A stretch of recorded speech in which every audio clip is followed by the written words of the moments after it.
Projeto CTG Imigração Chinesa, depoimento de Lian, São Paulo, Lisboa, 25/11/2021, realização Museu da Pessoa, entrevista PCSH, HV 1113, entrevistada por Genivaldo Cavalcante Filho e Graziele Pelicel. Boa tarde, Lian, tudo bem?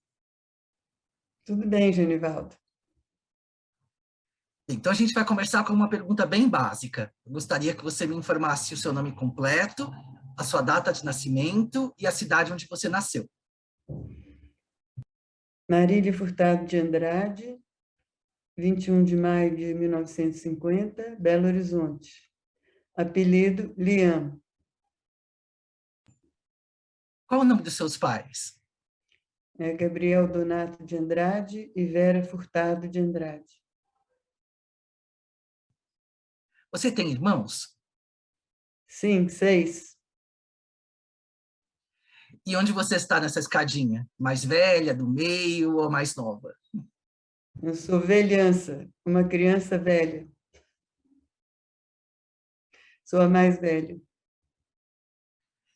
E os seus pais são de Belo Horizonte, de Minas Gerais mesmo, ou eles vieram de algum outro lugar para Belo Horizonte? Por uma árvore genealógica e lembranças da família, parece que todos os antepassados vieram no século XVIII, de Portugal e África, provavelmente, né? E os índios também, uma mistura. Meus pais nasceram no interior, mas mudaram para a nova capital lá pelos anos 30. Certo. Então, vamos começar a falar um pouco sobre a sua infância, Lian. Você se recorda da casa onde você morava quando você era criança? Recordo bastante, sonhei muitos anos com essa casa. E tenho uma lembrança forte de quando eu tinha 2 anos e meio, que é a minha lembrança mais antiga, relacionada com essa fazenda que eu vivi até os 3 anos. E do que você se lembra dessa fazenda? Eu lembro, essa é a minha lembrança, quer saber? Nós saímos de carro, meu pai e minha mãe na frente com a irmã mais nova, que tinha 2 meses, e eu e o segundo irmão atrás. E íamos para uma outra cidade lá pertinho, sei lá onde, e no meio do caminho eu falei que estava com fome. Então meu pai parou o carro e me pôs para mamar na minha mãe. Pôs a minha irmã no Moisésinho e me pôs para mamar na minha mãe. E eu sei que foi nessa data, porque minha mãe só amamentou 2 meses, então eu tinha 2 anos e meio.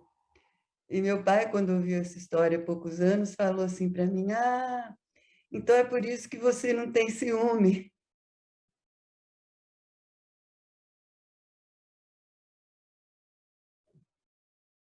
E depois desse período que você disse, você passou 3 anos morando nessa fazenda, né? Vocês se mudaram para a cidade? Como foi? Não, eu era cigana, porque meu pai fazia estradas. Ele fundou uma empresa de engenharia, né, Andrade Gutierrez, e vivia em acampamento de beira de estrada, em casas assim, tipo MST, assim.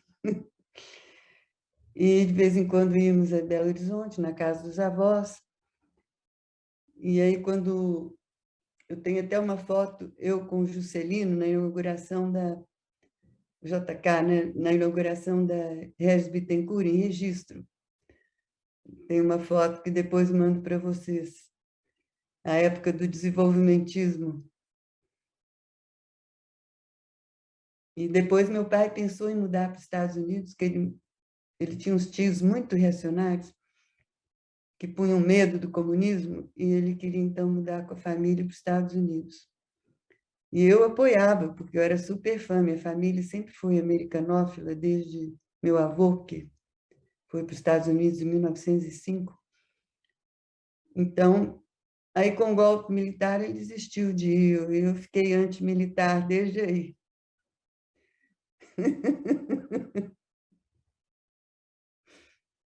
Então, aí, você quer que continue alguma lembrança de infância, de escolaridade? Aos Eu seis gostaria de... anos, aos 6 anos, eu fiquei morando com meus avós e minha madrinha, minha tia, solteirona. Morri de saudade dos pais, mas aguentei. Depois, minha mãe veio com os outros filhos para Belo Horizonte e seguiu tendo filho até tomar coragem de tomar a pílula, desobedecer à igreja. Fui criada naquele ambiente de tradicional família mineira, um pouco modernizada pela influência americana, pero no mucho. E nessa sua infância, alguém te contava histórias ou você gostava de ouvir algum tipo de história? Quando eu aprendi a ler, aí minha atividade principal passou a ser leitura. Viciada em Monteiro Lobato. E antes de ler, de aprender a ler, também contava histórias. Inclusive, meu pai gostava muito de poesia, de Shakespeare. Ele lia Shakespeare para mim, assim, antes de eu saber ler.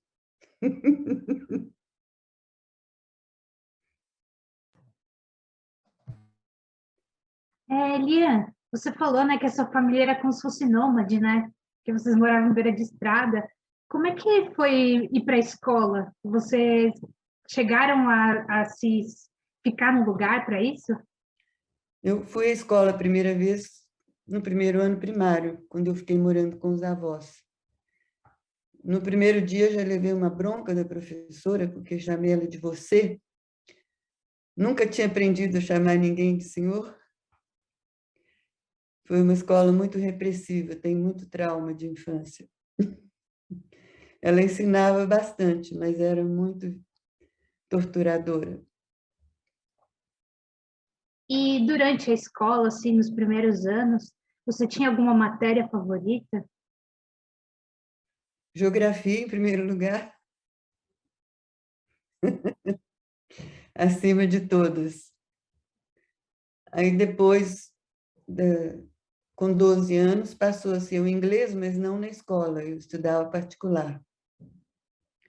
Porque com 12 anos eu fui aos Estados Unidos com meus pais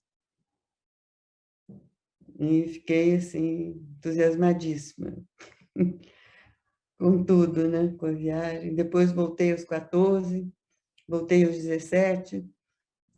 Aí aos 17, aos 16,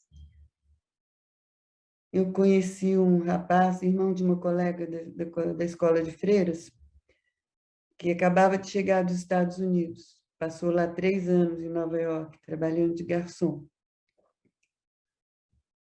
Aí eu me apaixonei por ele à primeira vista, assim, só de ver na rua, por saber que vinha de Nova York. Depois a irmã dele falou que ele só lia, eu não conhecia nenhum homem que lia, mas o susto, quando eu fui saber o que ele lia, era tudo de revolução, de marxismo, de comunismo, de guerrilha. Foi uma mudança total na minha vida.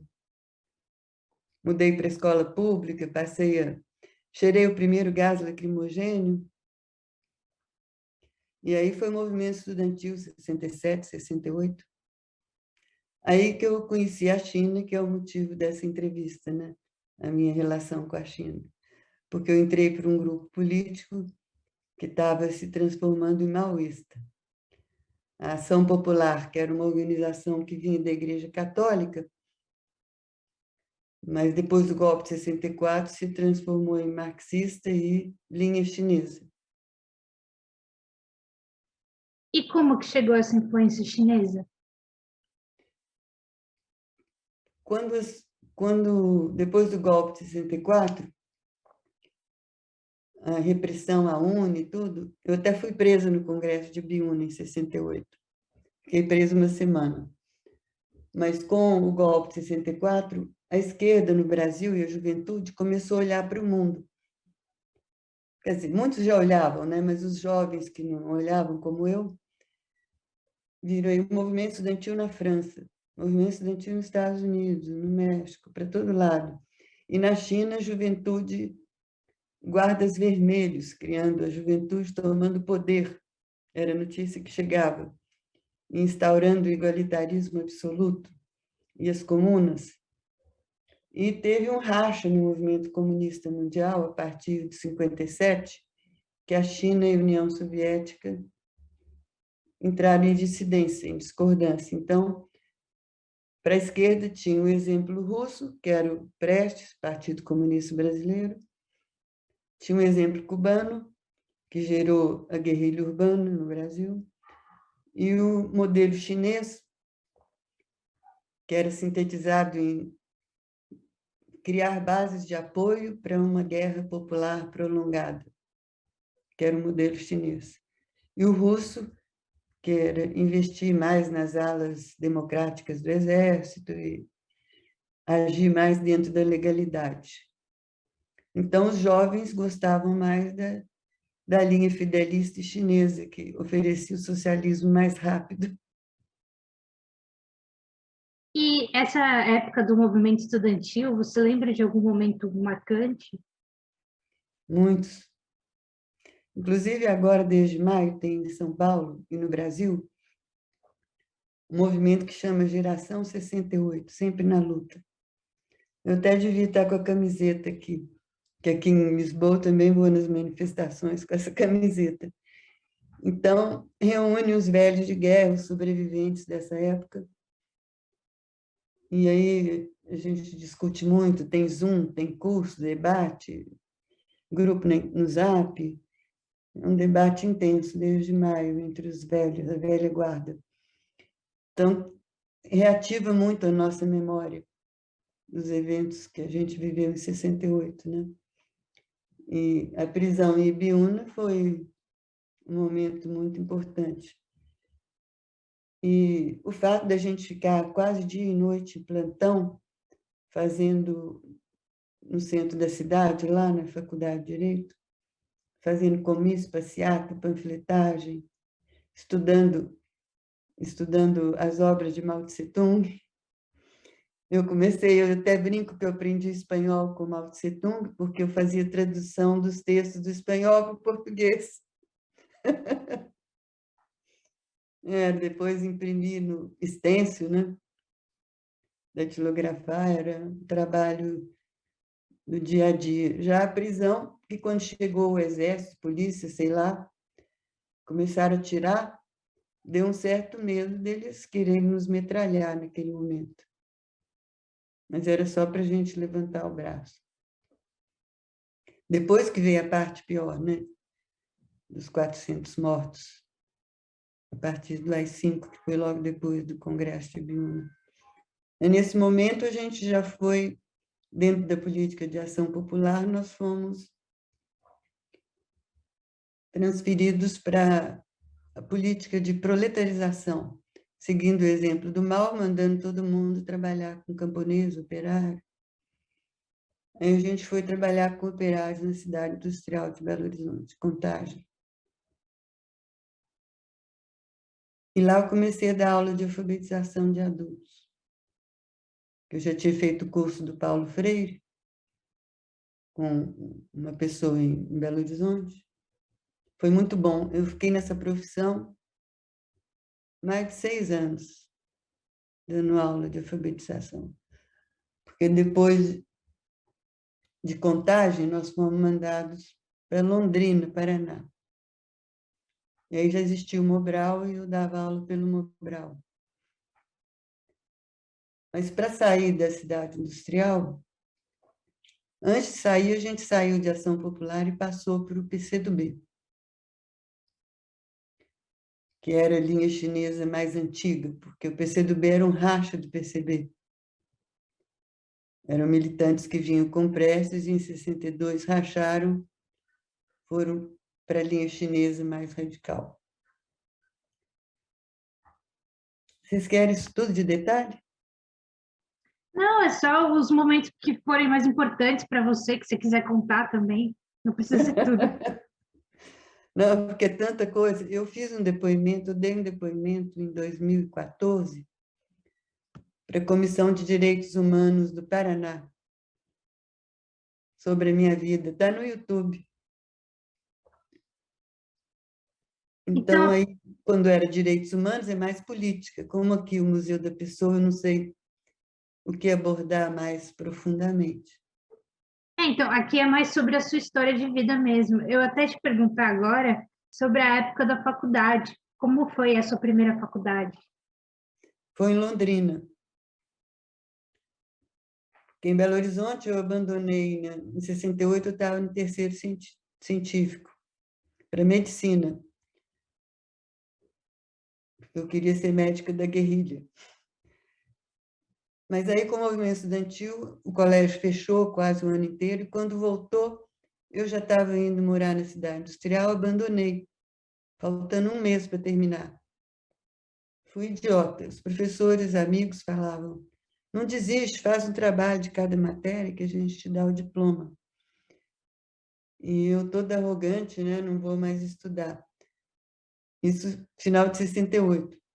Quando foi em agosto de 70, chegou em Londrina o nosso orientador, Pedro Pomar, me dando como tarefa entrar na faculdade e fazer movimento estudantil. Ele não queria que eu fosse trabalhar com camponês e operário, ele tinha uma visão diferente. Ele era mais pelas liberdades democráticas, ele estava mais certo hoje, vendo hoje. Na época eu achava que era um rebaixamento, que eu não era capaz de viver com operário e camponês. Ainda mais numa cidade interior, que minha infância inteira eu rejeitei o interior. Sonhava com viver em lugar desenvolvido como São Paulo ou Hollywood. Então, a faculdade lá, eu tive que fazer um supletivo correndo, que é uma história lá. Não vou entrar nesse detalhe agora. Aí eu sei que eu entrei na faculdade de pedagogia, que era o curso mais garantido que eu entraria, e também porque era tarde, eu já tinha uma filha, que eu ia contar que eu engravidei lá em Contagem, que era para ser família operária. Aí o PCdoB já queria direto para a guerrilha. E eu, com a barriga de 6 meses na reunião lá, eu fui rejeitada. Sim, sobrevivi. Porque anos depois, a viúva desse meu guru, meu chefe, Pedro Pomar,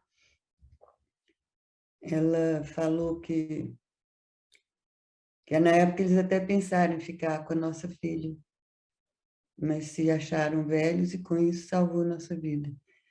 Aí eu fiquei 4 anos e meio em Londrina com a tarefa de organizar o movimento estudantil, eu, o marido e a filha. O marido era vendedor de remédio e eu dava aula de alfabetização à noite. E fazia o movimento estudantil, fizemos 2 jornais, e na véspera de vir embora de Londrina, a gente ganhou todos os diretórios do DCE, foi uma vitória arrasadora do nosso movimento, baseado num jornal chamado Levanta, Sacode a Poeira, dá Volta por Cima. Poeira. Então, assim, a gente conseguiu esse objetivo. E o objetivo da aula para Boia Fria, eu não consegui organizar Boia Fria para lutar contra a ditadura. Não consegui. Eles nem sabiam o que queria dizer a palavra greve, o nível era muito baixo. Então, eu fiz pedagogia, nunca tive que abrir um livro, o curso era fraquíssimo. Eu aprendi mesmo, foi jornalismo, com os colegas que participavam, que também eram jornalistas, e então era um coletivo muito interessante.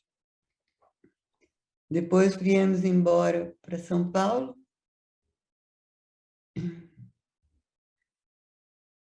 em 74, outubro, porque eu estava ameaçada de ser presa em Londrina. E aí eu fiquei 2 anos meio motorista do Pedro Pomar, e ele me orientando como se fosse um pós-graduação para escrever uns ensaios. Um era sobre a história da colonização do Paraná, do Norte, outro sobre a revolta da Chibata, com o marinheiro João Cândido liderando, e outro, uma crítica a um livro sobre Boia Fria, são que eu fiquei fazendo nesse período em São Paulo. Aí depois fomos para Belém, do Pará. E aí para fazer um projeto de colonização no Vale do Xingu, Rio Fresco, para assentar 3.000 famílias. O meu marido foi primeiro, e meu pai, querendo que eu saísse da clandestinidade, porque desde 68 eles não sabiam onde eu vivia, sabendo que a gente queria ir para a Amazônia, ofereceu a empresa dele implantar um projeto sob nossa coordenação. E aí foi uma ideia bem maluca, que até o Pedro Pomar achou razoável. Ele era paraense, estava pensando em voltar para o Pará. E a casa lá arrumada para ele vir com a esposa, já tinha filho no Pará, netos. Aí a gente esperando ele em Belo Horizonte, viemos de Belém para pegá-lo. E íamos de carro, porque ele era clandestino, não podia pegar avião. Ele tinha 63 anos. Aí ele não apareceu às 7 da manhã, que ele ia chegar de ônibus de São Paulo. Aí, quando a gente pega o jornal, ele tinha sido assassinado na véspera. O exército cercou a casa que ele estava reunido e fuzilou ele e o outro, Ângelo Arroio. E prendeu os outros que estavam na reunião, sendo que um mais foi morto na tortura. Isso foi 16 de dezembro de 76. Assim, a gente já vinha perdendo muitos amigos, mas o Pedro Pomar, ele era como meu pai, o meu segundo pai, muito parecido até, aliás, com meu pai. E durante 3 anos eu fiquei assim, tudo que eu pensava em fazer, o meu cérebro imediatamente pensava, o que o tio ia dizer, porque a gente chamava ele de tio Pim. O que ele ia achar disso? Então, eu tinha uma dependência total dele, apesar de não encontrar muito. Em São Paulo, eu era motorista, assim, eventual dele. Levava ele para umas cidades próximas, e de vez em quando ele vinha em casa me orientar no meu trabalho. Quando ia buscá-lo, no Fusquinha que a gente tinha que ficar de olho nos camborões para ver se não tinha ninguém sendo seguido. Era sempre muito tenso. Anos e anos depois eu via camburão, já dava um frio na barriga. Mas aí a gente teve que preparar assim mesmo, porque tinha um compromisso com a empresa, tinha um compromisso com o próprio Pedro. Para mim foi dificílimo. Meu marido que tocou à frente do projeto. Eu queria estar no movimento de anistia, de alguma coisa relacionada à memória dele, ou estar com meus colegas do Paraná fazendo movimento. Não queria estar lá fingindo de burguesa, tocando um projeto. Mas tive que ficar e com a Helena, que já tinha 7, 8, 9 anos. Depois, só em 80 que a gente vem para São Paulo, passando um ano em Brasília para aprovar o projeto no Senado, que eram 400.000 hectares. E aí fomos a Belo Horizonte para decidir como implementar o projeto, que estava no papel. Tinha só uma área que meu marido comprou lá na região, uma posse, para já ir estudando solo, tudo da região, para elaborar o projeto, que era um projeto de 3 volumes, muito detalhado, com estudos de solo e tudo. Que era uma área que o regime militar já tinha destinado para colonização particular, mas era para os Ometo irem lá. Só que nós ganhamos a licitação.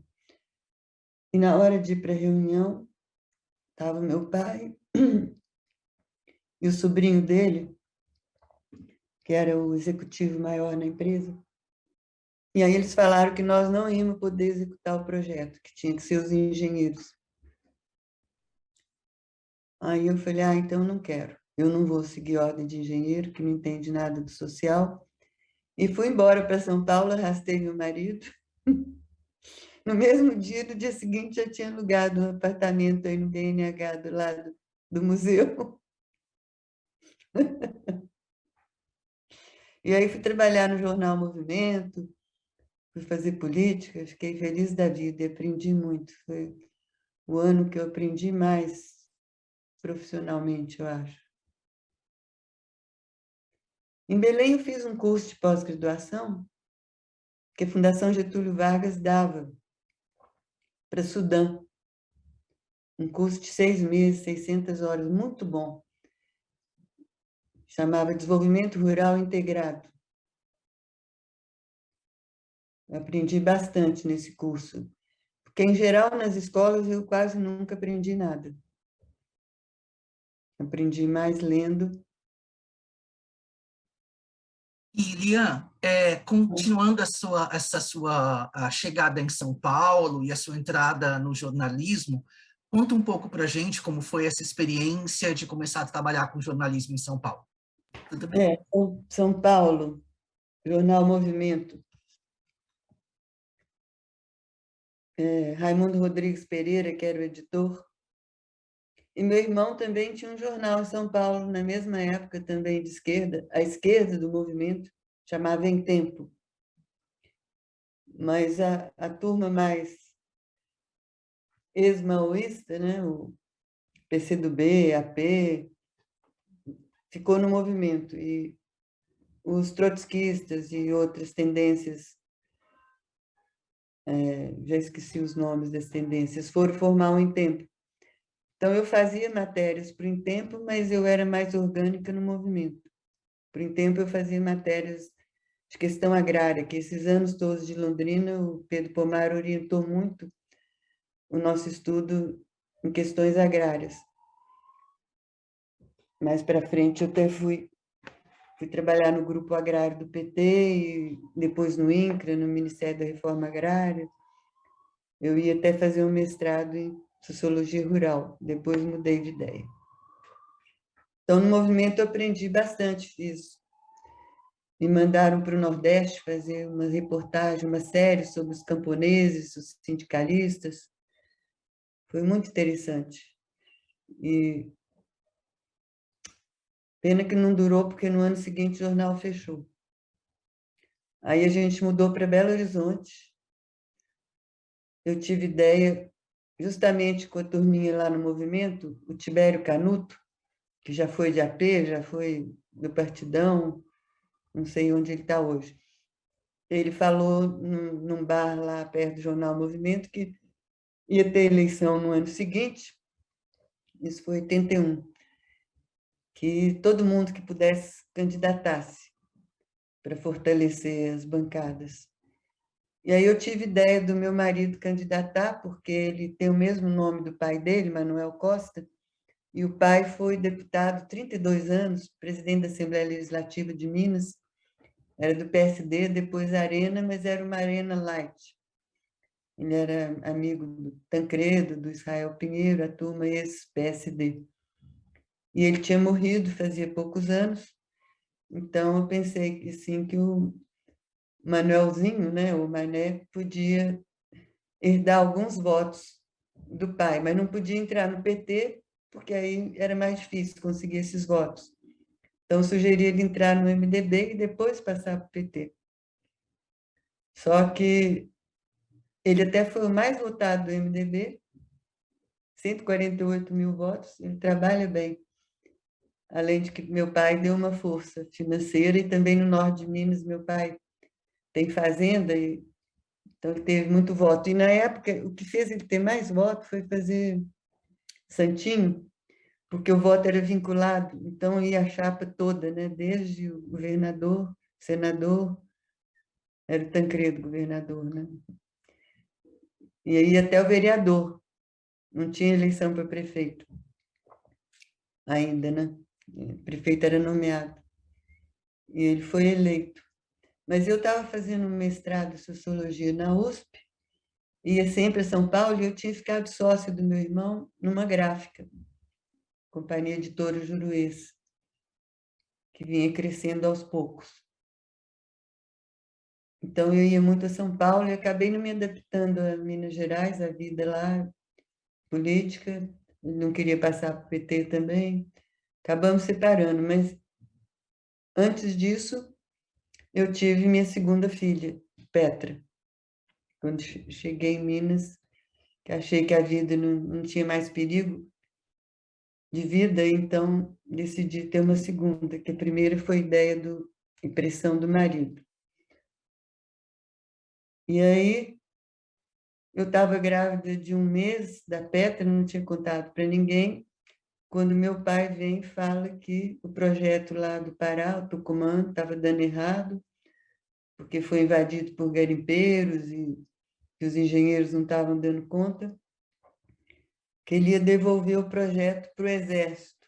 Falou bem assim, porque o Exército tinha grupo executivo de Terras Araguaia e Tocantins, que era um grupo semi-civil, mais militar, depois da guerrilha do Araguaia, que era para regularizar as questões dos conflitos de terra no sul do Pará.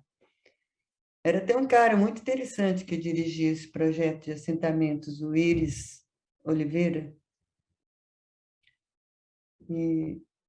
Mas só de falar de devolver para o Exército, eu não aguentei, aí eu pedi ao meu pai para ir para lá tentar salvar o projeto. Nem falei que estava grávida. E fui, fiquei lá 1 ano e meio, tentando. E agora, eu acho que eu nem queria falar sobre isso agora, porque eu sofri muito lá. Fiquei tendo pesadelo anos a fio sobre esse projeto. Me sentia muito solitária, sem equipe, e tudo difícil demais. Aí, então, depois voltei de lá em 84 e fui tentar com meu irmão fazer uma revista de esquerda, mas só saiu um número.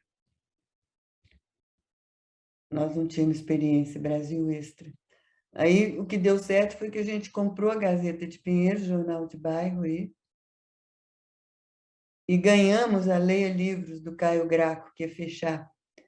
Estava dando para quem quisesse honrar os assinantes.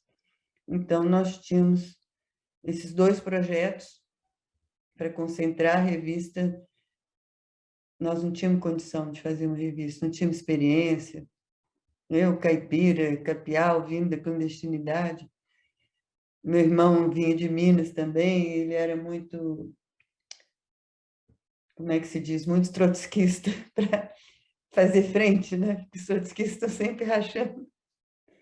Precisava fazer muita frente. Então, a gente escolhi para ter experiência de jornal. E, nesse interim, o Tancredo ganha, né? Para a segunda edição da revista, eu tinha ido entrevistar o Tancredo em Minas, né? Lá no Palácio das Mangabeiras, junto com o jornalista mineiro Peninha. E, na saída, Tancredo virou para mim, fala para o Manuelzinho que se ele não votar em mim no colégio eleitoral, ele nunca mais põe os pés em Minas Gerais. Falou todo suave. Aí, claro que o Mané votou nele, né? O PMDB inteiro, né? Claro, só o PT que não votou. E o Tancredo prometeu para o Mané que ele ia ser prefeito de Minas, mas o Tancredo vai e morre, né? Aí vem o Sarney. Mas o Sarney, graças ao Ulisses Guimarães, ele cumpriu muito dos acordos que o Tancredo tinha prometido para o Ulisses, inclusive criar o Ministério da Reforma Agrária, onde eu fui trabalhar. Eu larguei um pouco a editora e fui para Brasília fazer uma pesquisa sobre resultados dos assentamentos feitos desde os militares no Brasil. E fiquei 1 ano fazendo essa pesquisa, aprendendo um montão, porque eles trouxeram as melhores pessoas do Brasil para implantar a reforma agrária. Acho que foi o governo Sarney, acho que foi o que fez mais reforma agrária. E, inclusive, o projeto Tucumã foi invadido por 3.000 poceiros. O projeto lá do Pará, que eu trabalhava no governo Sarney. Eu brincava que era a maior reforma agrária do governo Sarney. 3.000 de uma vez, né? Invadiu uma terra que já tinha estrada, já tinha toda a infraestrutura. Depois desse período, aí a China volta com tudo, porque o MST estava querendo fazer um salto mais rápido, a cooperação no trabalho, nos assentamentos. Porque em Cuba, a agricultura é toda estatizada, né? Ou era. E na China a gente tinha ouvido falar que eram comunas e com o Deng Xiaoping não vinha notícia, não chegava notícia de como estava o campo. Então eu resolvi conseguir pedir na embaixada uma viagem de investigação sobre a descoletivização no campo na China.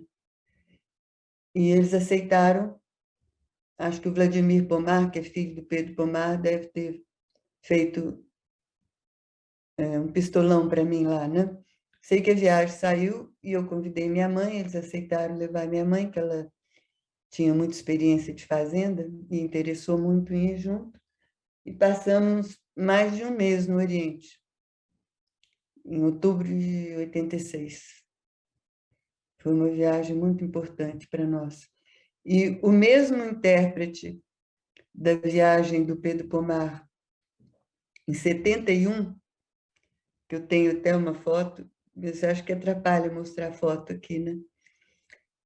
Então, o Pedro Pomar foi lá, tem uma foto dele cumprimentando o Zhou Enlai, que era o primeiro-ministro, e atrás, assim, o tradutor, que foi o tradutor na minha viagem, com um mês com a gente, com minha mãe e eu.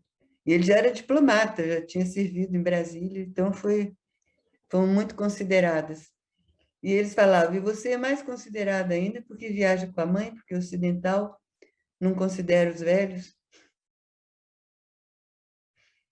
Então, eu tinha cartaz. Minha mãe tinha 59, né? Era novinha comparando comigo hoje, que eu já estou com 71. Porque aí eu quis voltar à China quando a minha filha Petra tinha a minha idade na época, 36, que foi em 19, para filmar, percorrer os mesmos locais com ela. Tipo, Mal, Mamãe e eu. Mas ela preferiu fazer campanha para o Oscar, não pôde ir, prometeu ir depois. Um dia, quem sabe, iremos, né? Então, essa viagem à China foi muito importante para mim. Escrevi vários textos, inclusive um livro, depois, sobre a viagem, eu publico num livro que hoje eu tenho um pouco de vergonha desse livro. Deixa eu mostrar aqui. A Comuna de Pequim. Porque com o massacre dos estudantes na Praça da Paz Celestial, em 4 de junho de 89, eu gostaria que a China abrisse politicamente. E os estudantes pareciam tão legítimos. Agora, vendo os de Hong Kong levantando cartaz do Trump, eu fico um pouco em dúvida, né? O tanto que eles podem ter sido manipulados. Mas a repressão foi muito forte. E agora, em Hong Kong, por exemplo, eles ainda não mataram nenhum estudante. Então, eu bato palma, porque Tiananmen foi muito radical e acho que foi uma atitude imperial assim que não levanta a cabeça por mais muito tempo. Então, isso... E ali, o meu erro principal nesse livro é que, ao relatar a minha viagem e as transformações econômicas do Deng Xiaoping, eu me apoiei muito nos intelectuais franceses que diziam que as reformas do Deng Xiaoping iam dar com os burros na água, ia dar errado. Não acreditavam que ia dar certo, e deu muito certo. Inclusive, a Petra, outro dia, veio me cobrar. Ela andou lendo e falou, mãe, você errou feio, hein? E também de defender os estudantes sem querer nem saber se eles eram infiltrados da CIA ou o quê, né? sem duvidar. Mas, de qualquer jeito, a reportagem sobre a viagem saiu e depois pusemos também os diários da minha mãe. Ela fazia diário todo dia, toda noite. Eu dormi e ela estava escrevendo. E nós publicamos no site Medium, Diários da China, de Vera Furtado. Editamos, faz uns poucos anos. Faltou a minha parte, os comentários, que eu ainda estou devendo. E, então, eu prossigo? Eu queria te perguntar sobre essa viagem à China, de experiência pessoal mesmo. O que você sentiu estando na China? O que você viu que te chamou a atenção? Conta um pouco para a gente.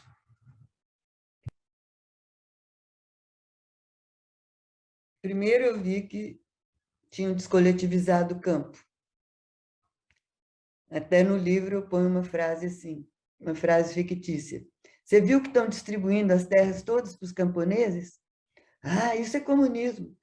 Não, é na China. Ah, então é capitalismo. Então, as famílias estavam felizes da vida com terra, podendo vender seus produtos.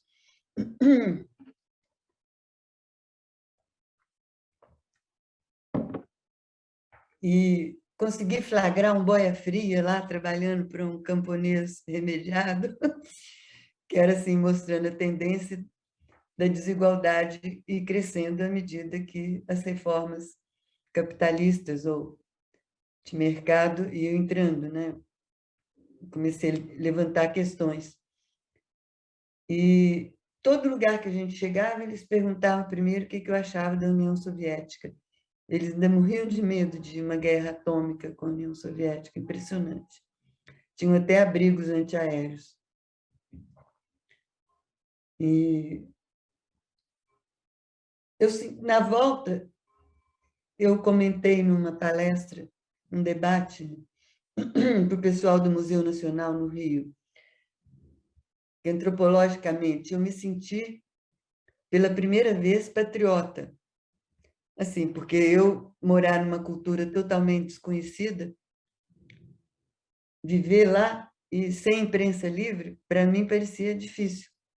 Então, e o jeitinho, porque lá tudo é muito certinho. E o jeitinho brasileiro, lá não tinha. Então, eu senti saudade do Brasil. Mas, ao mesmo tempo, eles parecem uma tribo, assim, indígena, porque eu tinha convivido muito com índio na Amazônia, eles são inescrutáveis para quem não conhece, né? Então, os chineses pareciam assim, né? Também raça amarela, olho puxado, mas uma tribo de 1,2 bilhão de habitantes e muito nacionalista.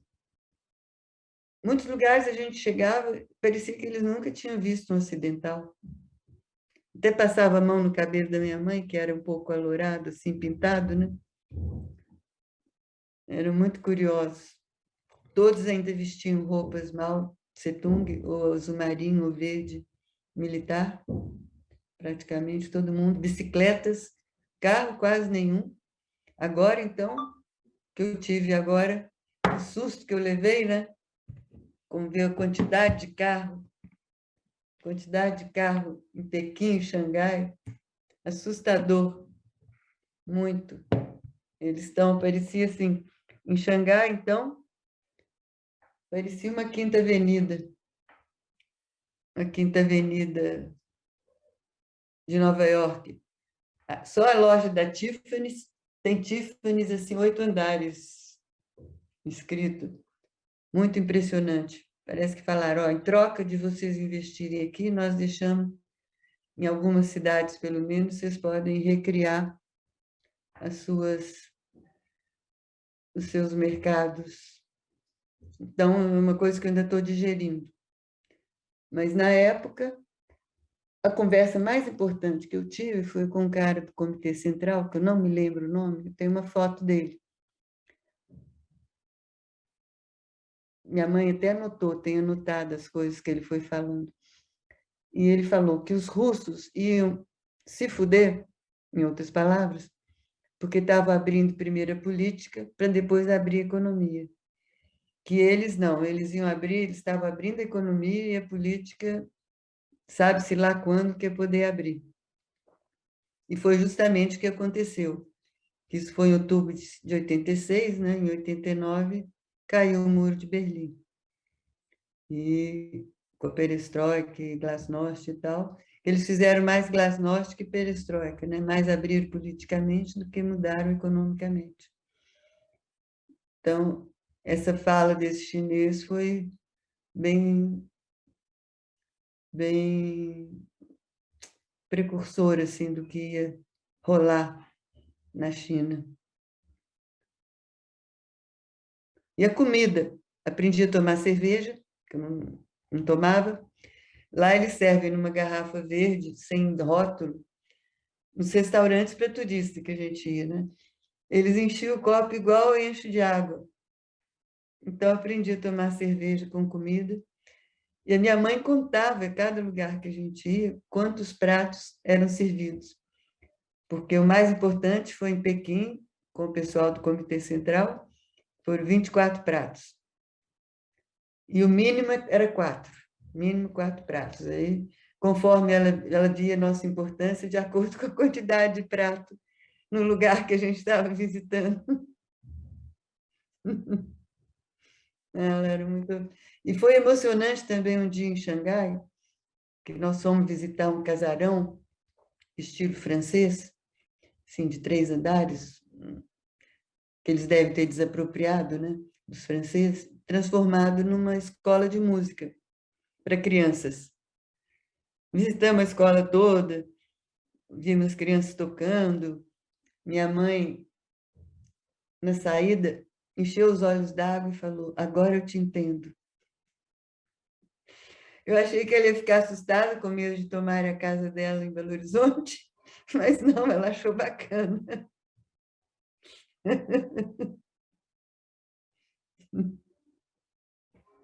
E o que você sentiu, o que você conseguiu absorver da cultura, da comida, né? O que você achou dessa experiência nesse nível? Da cultura, quase nada, porque eu também me recusava. Eu queria só ir para o campo entrevistar camponês. Eles levavam a gente para museu e eu ficava entojada. Eu não tinha o mínimo interesse na época. O meu interesse eu tenho hoje, depois de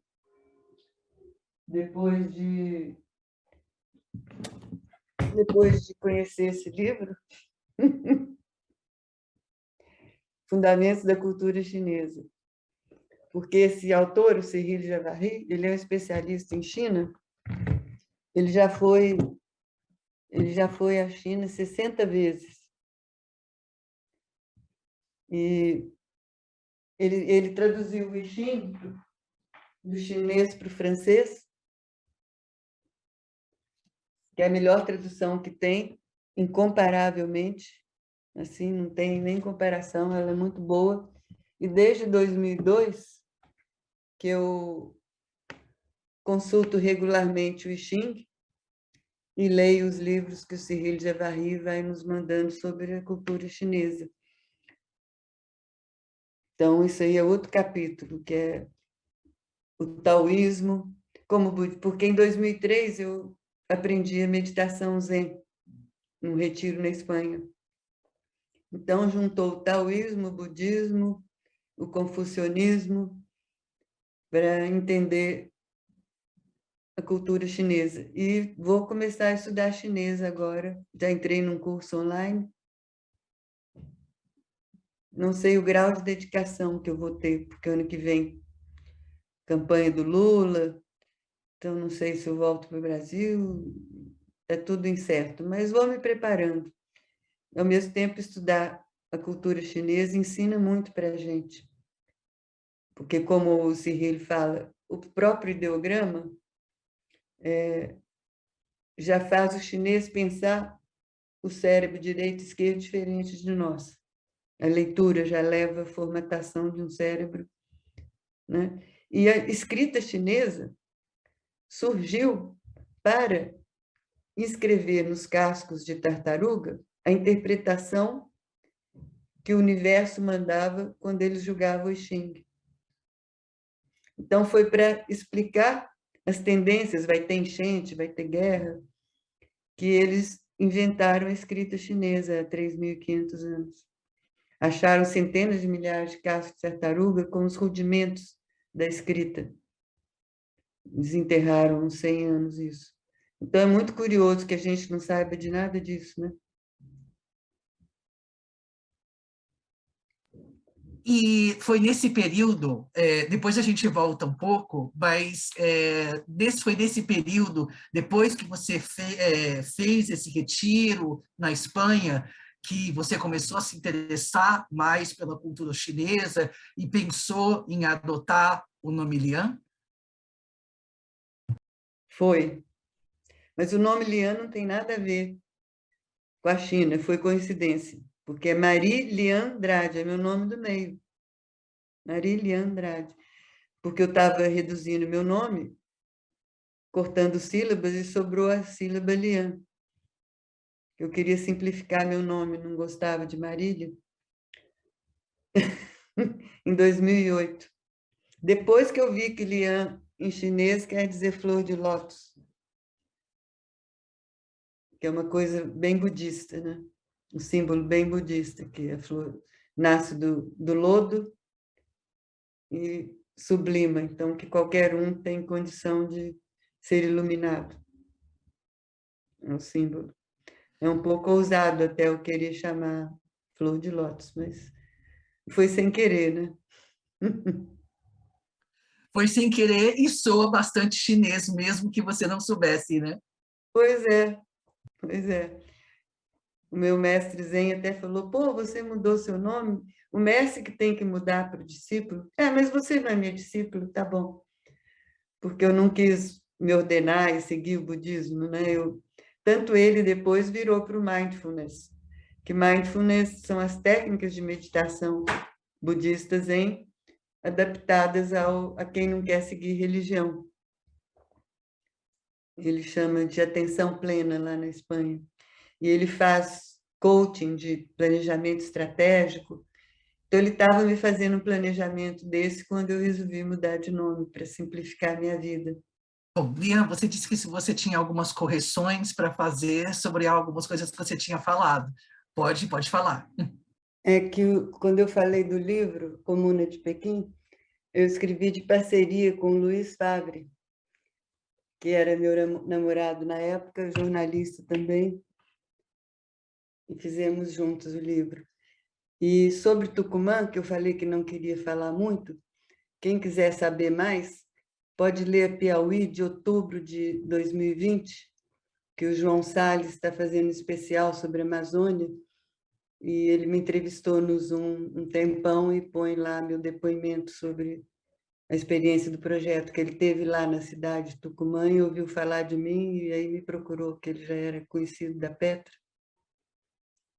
São essas duas observações. Tá certo. A Graziele vai fazer uma pergunta para você. Lian, nos anos 80, no final dele, você ajudou a criar um centro cultural de amizade Brasil-China. Como é que surgiu essa ideia? Assim que eu voltei da China, eu estava querendo criar uma associação cultural ligando Brasil e China e comecei a juntar pessoas. Tinha um amigo chinês, que é o único amigo chinês que eu tenho, que ele estava estudando na USP. Ele era do Departamento de Línguas Estrangeiras de Pequim. Eu tinha conhecido em 86 lá, na Foreign Language Press, o Li Chunpao, uma alma humana assim, incrível. E amizade, algum chinês propôs incluir amizade, né, no cultural. Mas as pessoas que participavam eram mais interessadas em negócios na China. Eu não consegui juntar muita gente. E quando veio o massacre de Tiananmen, eu me retirei da associação. E aí não sei que destino levou. Então, não chegamos a fazer muitas atividades. E atualmente, quais são os seus projetos? Nós estávamos em 86, né? Passar para 2021, que é que passa correndo para hoje? Não, você pode falar de lá até aqui, tudo que você já fez, assim, que você acha que é relevante. Sobre a China, se permanecermos no assunto China, né? Realmente eu fiquei uns anos afastada, não acompanhando muito de perto. E lembro que em 2013, que eu voltei à China, tinha até medo deles não me darem o visto por eu ter lançado o livro, porque na época até que foi meu guia na China, o Ko Yonsen, ele veio a São Paulo com mais 2 diplomatas pedir para a gente não lançar o livro, né? Falando que a revolta tinha sido artificial, sabotagem, e aí eu não concordei com ele na época. E eu achava que eles não iam me dar o visto em 2013, que a Petra foi convidada para ir lá mostrar o Helena, o filme dela sobre a vida da minha primeira filha. E daí me deram o visto e eu fui, mas fiquei só 10 dias, porque no último dia, uma que eles chamam lá de pickpocket, uma moça estava vendendo flores de plástico assim na calçada e a gente estava esperando um táxi já meia-noite saindo do restaurante, uma delegação grande do festival, e eu não vi que ela levou minha carteira da minha bolsinha tiracolo. E aí eu não conseguia cartão de crédito, resolvi vir embora, mas fiquei bastante interessada. Foi justamente, eu cheguei na França, de Pequim, no dia que o Pedro Pomar estaria fazendo 100 anos, se ele tivesse vivo, né? Foi uma data importante. E aí eu fiquei querendo voltar à China. Ah, não, antes disso. Estou esquecendo. Em 2003, eu fui ao Acre, a convite de uma irmã que mexia com o Santo Daime, que ela queria que eu conhecesse a turma dela lá, que eu estava indo para a Europa, porque aí que tem que vir antes, né? Por que eu estava vindo para a Europa? Ah, é tanta coisa. Eu sei que ali eu vi um espetáculo de teatro que mostrava os microempreendedores do ano no Acre, promoção do Sebrae. E aí tinha uma mulher de Cruzeiro do Sul, ela e o marido, chinês, eram os microempreendedores, tinham um restaurante de comida chinesa e internacional em Cruzeiro do Sul, que era um sucesso na cidade. E aí falavam que ele era chinês vindo do Peru. Me despertou uma curiosidade, assim, chinês vindo do Peru, que coisa mais estranha. E aí eu fiquei com aquela coisa na ideia, o que o chinês estava fazendo no Peru, como é que ele... Aí eu até pedi uma amiga para investigar. Eu sei que eu fui ao Peru em 2005, a convite de um outro amigo, e estava tendo a estrada interoceânica ou transoceânica em construção. Até visitamos lá obras que Andrade Gutierrez fazia. E aí eu conheci o tuk-tuk, que lá chama motocar, e me apaixonei. E o tuk-tuk vem da China. Chega lá a $500. É o veículo principal do Peru, tem mais que todos os outros veículos somados. Transporte popular é incrível. Eu queria trazer para o Brasil. Aí eu fiquei bolando uma história, que dessa primeira viagem eu queria escrever uma reportagem, mas redundou só num desenho, que quem sabe eu mando para vocês, que é assim, a brasileira está no mapa do Acre, a cara é o perfil de uma pessoa, então é o rosto da brasileira pedindo carona no tuk-tuk ou no motocar do chinês que vem surfando nas ondas no Peru, chegando lá. Então ela fala, Japa, seu motocar é um barato. Aí ele fala, troco pela sua carne, só, já. E no meio tem um índio segurando numa mão uma lança, na outra uma bomba de gasolina ou gás.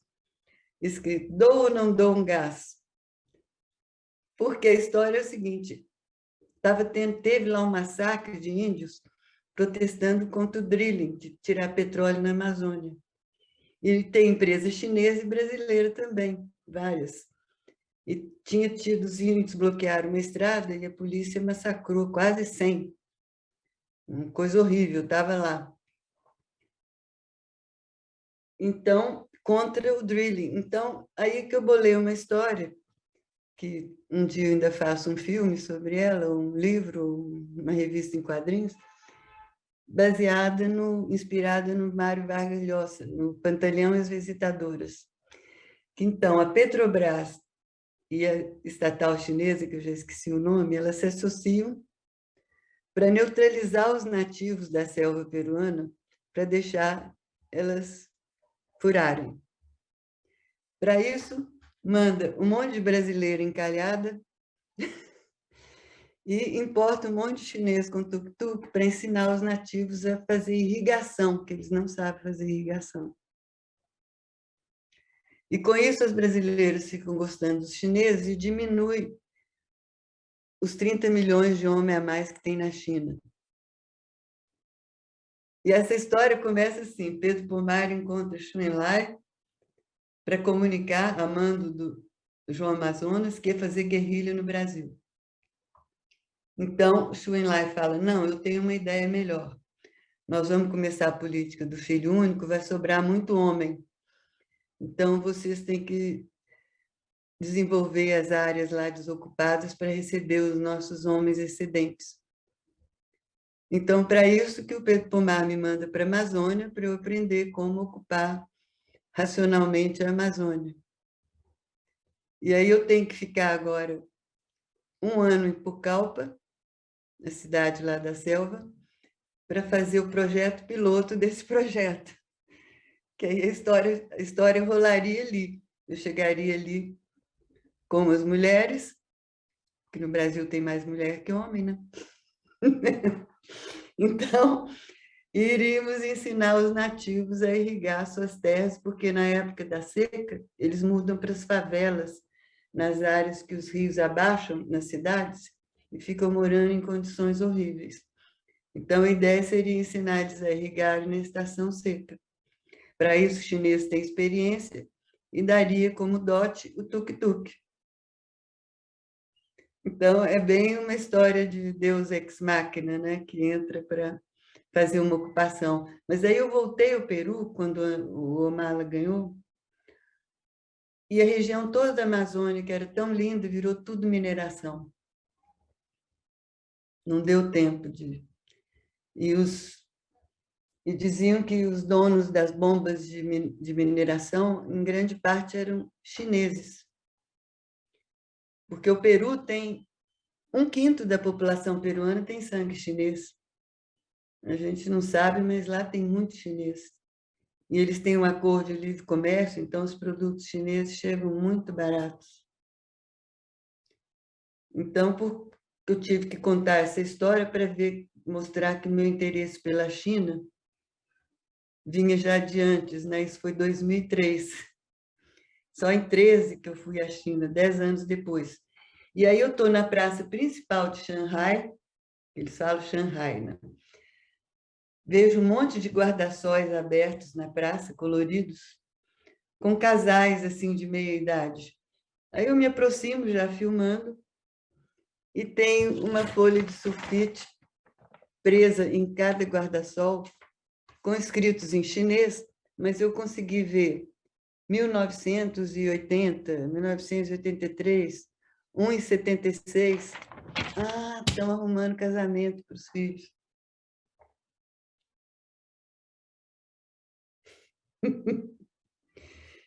Então, a história prossegue, né? Ali é o local que eu posso recrutar os chinesinhos para a minha história. Aí vira uma comédia, né? Uma comédia futurista. Na Ásia toda, sobram 100 milhões de homens. o patriarcalismo não é só resultado do filho único. A situação econômica, com ultrassom, com facilidade de aborto. Então, mas aí se eu for falar mais da China, então depois eu volto nos outros projetos. Então, em 2013, eu fui lá e desde então comecei a pensar em voltar para filmar as regiões que eu tinha estado em 86 e levando a Petra, que gosta de cinema, então poderia ser a ideia de um documentário. E fiquei pensando sobre isso e comecei a ler mais sobre também o I Ching, que desde 2002 eu jogo, aí já me interessei pelas leituras da cultura ancestral chinesa, entendendo que o Partido Comunista, numa civilização de 5.000 anos, quase, 3.500 de escrita, é como se fosse uma nova dinastia, porque os chineses contam as épocas por dinastia, não é por século. Então, a aceitação do povo, assim, de um partido que trouxe do Ocidente o marxismo, mas que respeita atualmente a cultura, está começando a respeitar, embora o I Ching soube que eles ainda têm restrições, porque eles têm medo de formar uma religião que seja subversiva.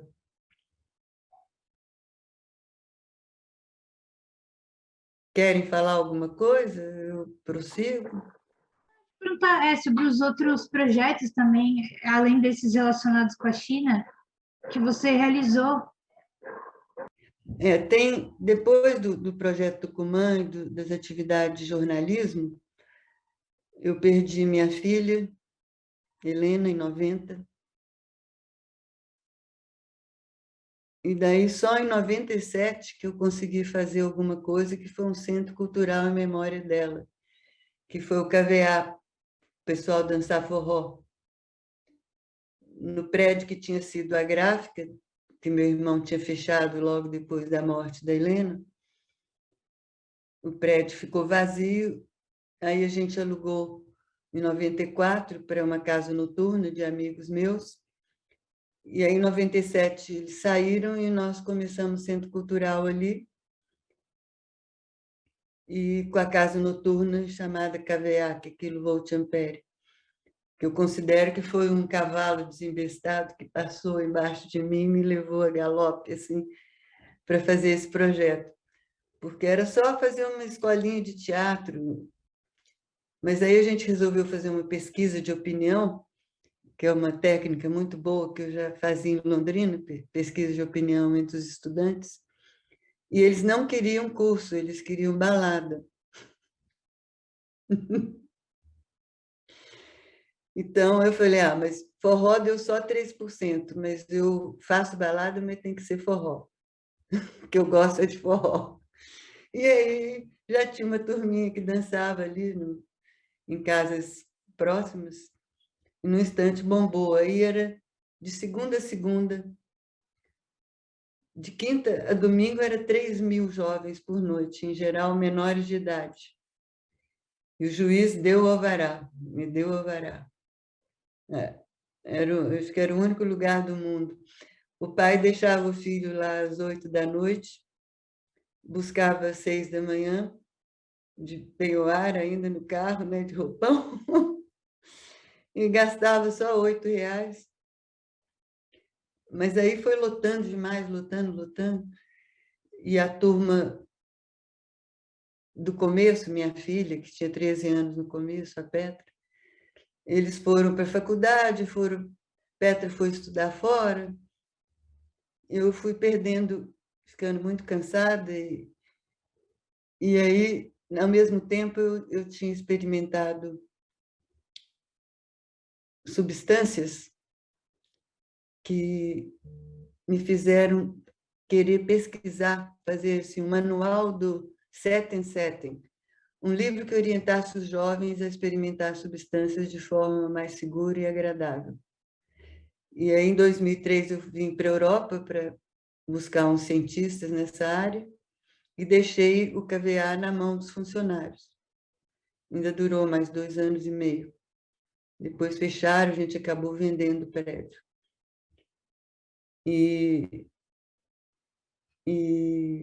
Mas ficou a experiência. E as gerações que confraternizaram ali, a Fala Mansa nasceu lá, aquela banda. Várias bandas nasceram ali. A Cel começou a cantar ali também.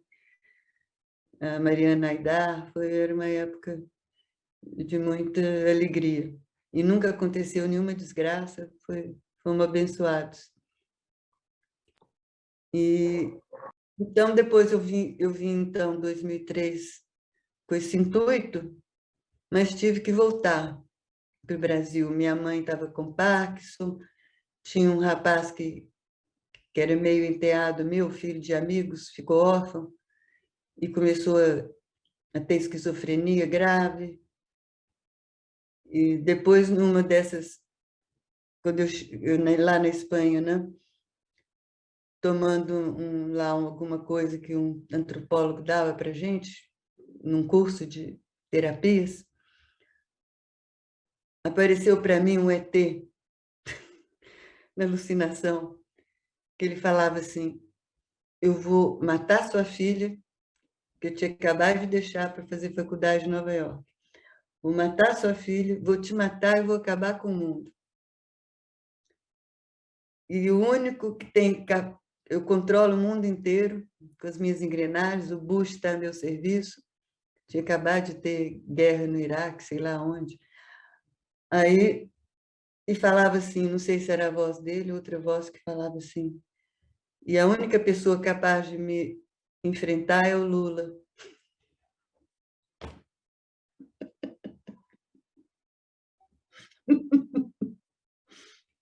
Ai, ai.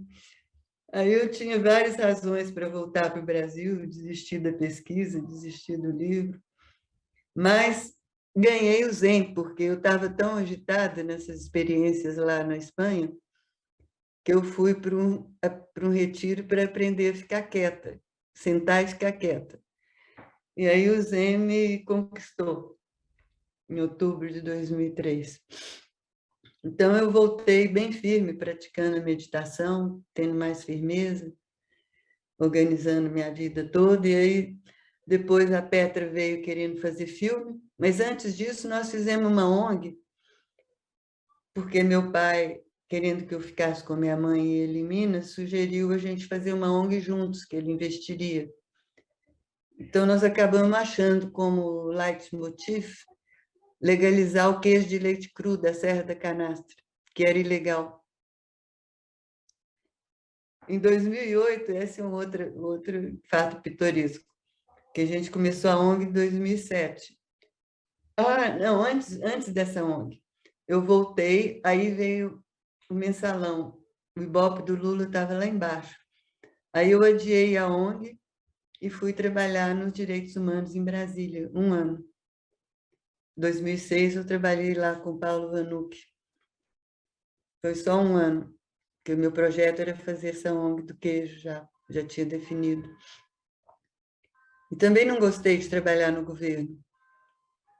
Trabalhei no governo Sarney, foi até melhor, porque era um ministério novo, não tinha velharia, que emperra tudo. Lá nos direitos humanos, herdaram todos os funcionários de Fernando Henrique e eles sabotavam tudo, não queriam fazer nada.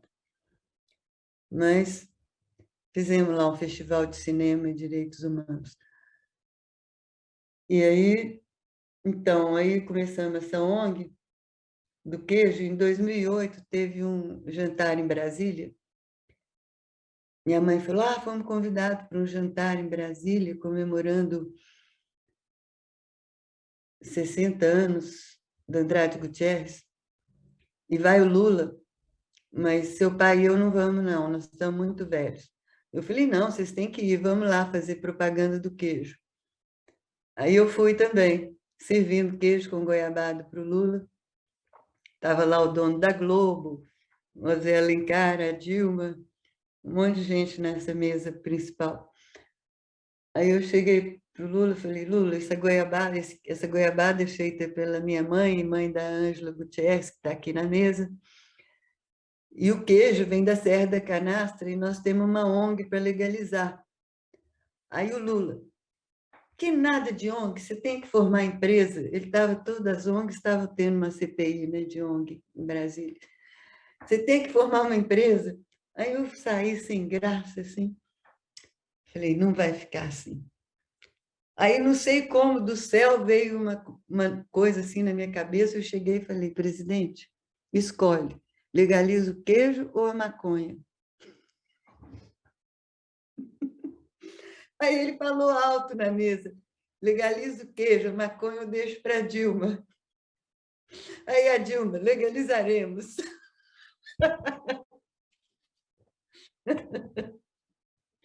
Essa foi muito divertida. Eu sei que o Lula não conseguiu legalizar, fizeram uma lei falsa para ele lá. Foi com a Dilma e com a Cátia Abreu que a gente conseguiu, que ela assinou uma portaria tirando o poder do Ministério da Agricultura, que é cheio de fiscal corrupto e sanitarista, e passando para cada estado decidir. Essa semana diz que o Dória assinou uma lá, aí liberando o queijo artesanal, que chama agora, em vez de leite cru. E a ONG que a gente criou, o nome é Sertão Brás. E ela existe até hoje, mas quem toca é uma mineira que mora na França. Ela foi fazer uma bolsa sanduíche em Paris, em 2011, e eu pedi para ela procurar o autor de um livro sobre queijo de leite cru para a gente editar no Brasil. Falei, eu ofereci pelo telefone a ele, ele quer 5.000 euros, oferece 1.500. Aí ela vai, conhece o cara e está com ele até hoje, casou com ele, mora na França e toca ONG no Brasil a partir da França.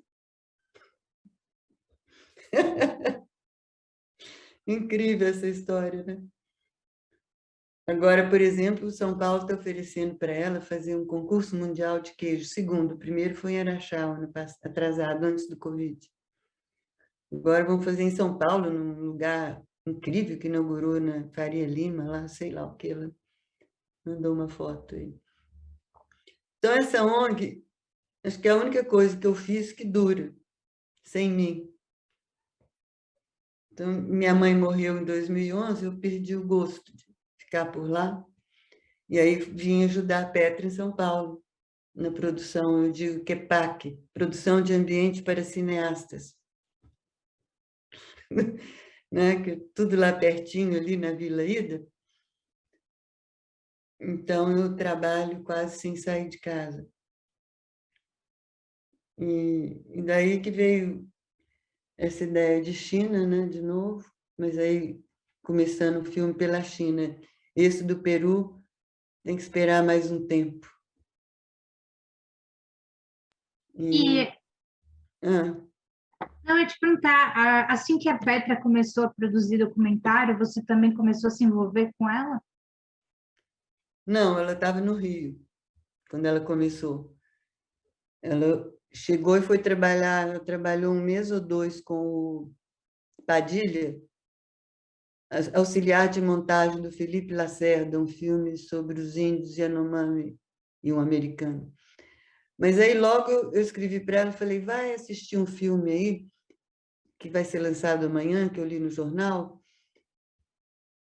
que é um documentário sobre uma viagem que fizeram ao Peru, a minha história da China no Peru. E o diretor é filho do Glauber Rocha. Aí ela foi e começou a namorar ele, e aí fizeram um filme sobre os meus pais, mas um filme familiar, que ela acabou concorrendo em Gramado. Olhos de Ressaca, está no YouTube. Ela fez para 60 anos de casados dos meus pais. 60. Então, depois que ela veio para São Paulo, já na finalização do Helena, que ela mudou para São Paulo. Esse tempo todo ela estava no Rio. E eu quase não vou ao Rio, eu fiquei mais nas minhas tarefas, porque quando minha mãe faleceu, eu fiquei com o Tiago, que é o que sofria de esquizofrenia. Então, aí eu fiz várias coisas para cuidar dele, né? Várias atividades econômicas, tipo, comprei umas casinhas ali na Vila Ida, e os funcionários que já trabalhavam na danceteria, na parte de manutenção, ficaram lá fazendo reforma de casinha, e o Tiago tinha um ambiente para confraternizar com pessoas assim no trabalho. Depois comprei uma chácara em Atibaia também, onde eu quero fazer a escola Paulo Freire em um dia, que era para ele morar lá. Eu estava já mudando com ele para lá quando ele pulou do 6º andar do prédio da Petra. Cheirou cocaína um dia e muito forte a esquizofrenia dele. E aí, então eu fiquei 15 anos e eu não tinha dele. Então ele tem uma irmã, mas morava em outra cidade.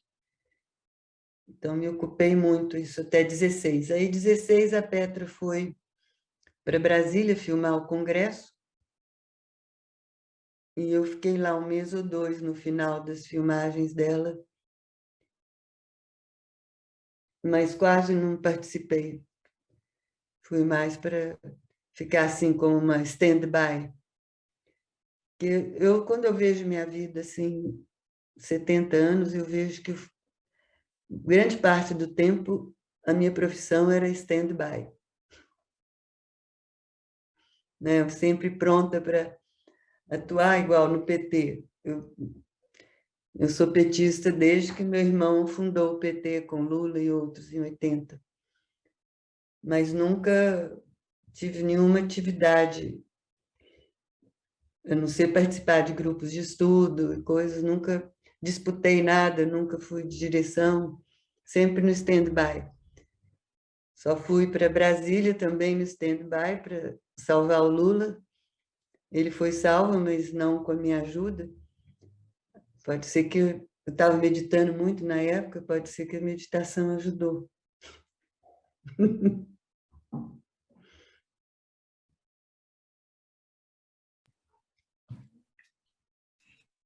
E, Lian, o que você acha, encaminhando para as perguntas finais, o que é mais importante para você hoje em dia? Pode ser várias coisas. Desde 2 dias que eu parei de comandar tudo em São Paulo. Então, estou livre de comando. Que essa coisa de ser patroa, muito ruim. Muito ruim. Então, aqui eu estou sentindo totalmente liberada, porque é uma coisa, um problema que me acompanha desde o projeto Tucumã, de ter que ser chefe. Né? Se eu não tivesse, se fosse como antes, que antes eu não tinha dinheiro para nada, mas quando vem herança, você tem que administrar. Aí acaba se virando patroa, e eu não fui preparada para isso. Então, eu sou muito exigente, então, às vezes, eu machuco as pessoas, com meu estilo um pouco militar de comando, mas eu não consigo mudar muito isso, esse jeito de ser. Já tentei de várias formas, incomoda muito as pessoas, mas, por outro lado, eu dou muitos direitos de debater, de discutir, salariais, de benesses, de ajuda. Eu digo que eu toco uma comunidade feudal, matriarcal, rumo ao socialismo. Né? Passando pelo capitalismo, tentando sofrer o mínimo possível. Mas é difícil. Então, agora, eu estou aqui aposentada, quer dizer, pousada e pausada, que aqui em Portugal não usa falar aposentado, fala reformado. Eles não têm, só em português que tem o aposentado. Então, estou tentando me sentir aposentada e estou bem feliz. Coincidiu justo com esse depoimento, que é quase um obituário, então agora eu posso começar uma nova vida. Então, morreu aquela patroa chata.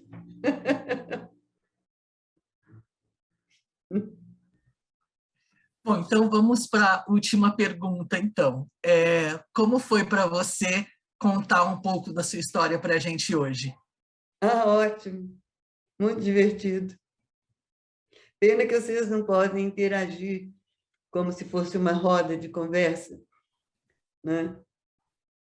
Que, em geral, a gente faz assim.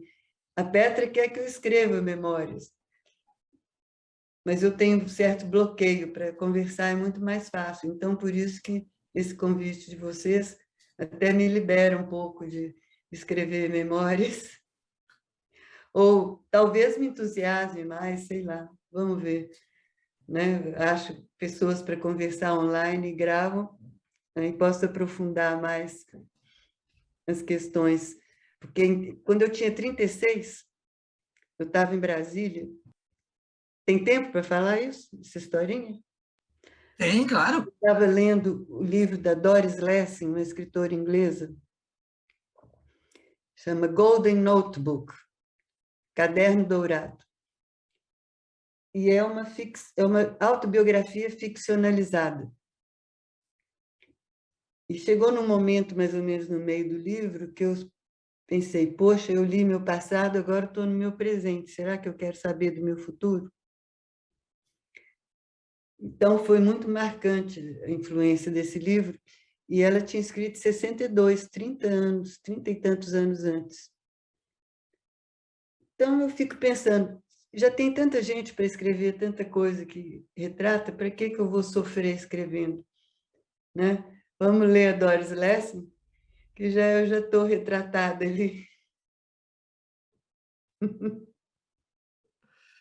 Bom, eu espero que seja um ponto de partida para você agora, né? Não só para você contar a sua história de outras formas, mas quem sabe também, né, depois de escrevê-las. Mas, de qualquer forma, a gente agradece muito, Lian, o seu depoimento. Agradeço muito pessoalmente pela conversa e também em nome do Museu da Pessoa. Eu que agradeço. Valeu super. E bom conhecer você, a Graziele e o Alisson. Gentes finas.